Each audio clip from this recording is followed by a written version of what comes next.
I want to briefly explain why you should never trust your life to a hydraulic jack. When you're working underneath a car and you've had to raise the car up off the ground, you are trusting your life to machinery. I had a good friend who got trapped underneath a car and nearly died, aside from the fact that someone was nearby and saw what was happening. It's very dangerous. Now, when you lower a car onto jack stands, you're trusting your life to this device. And this device is relatively simple. You have a single moving lever which sends a wedge into these different steps to hold it up top. It can fail if the welds fail. It can fail if it's rusty. But once it's loaded, even trying to lift this won't work because the weight of the whole vehicle is on here. Now, if working underneath a car with one of these propping it up seems dangerous to you, that's fine. Don't work on a car. In fact, even when you use these, you have to be careful that they're not tipped. Sometimes the vehicle can get loaded and these can tip. If you're working on blacktop and you don't have these feet at the bottom, I've seen these start to dig into the blacktop, especially if it's warm. And so even with jack stands, you have to be careful, you have to be smart. But the reason we don't ever work under a car with just this is because of these.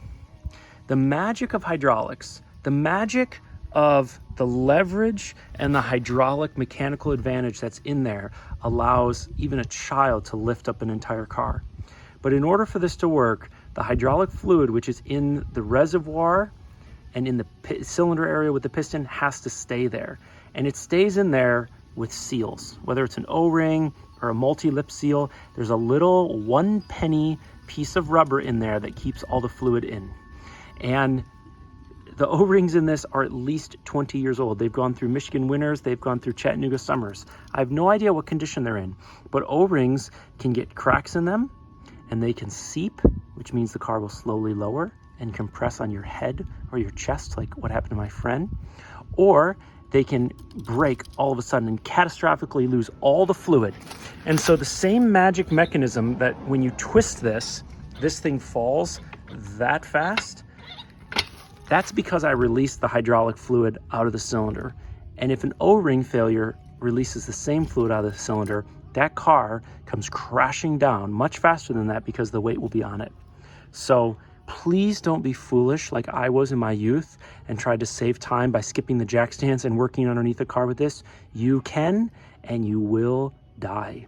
And I'm so grateful that my friend Scott didn't, because he was rushing and he made the mistake and he had an O-ring slowly fail and the vehicle centimeter by centimeter lowered down on his chest until he couldn't exhale anymore. And he was banging on the pavement like that and banging on the underside of the car to get someone's attention. He nearly lost his life.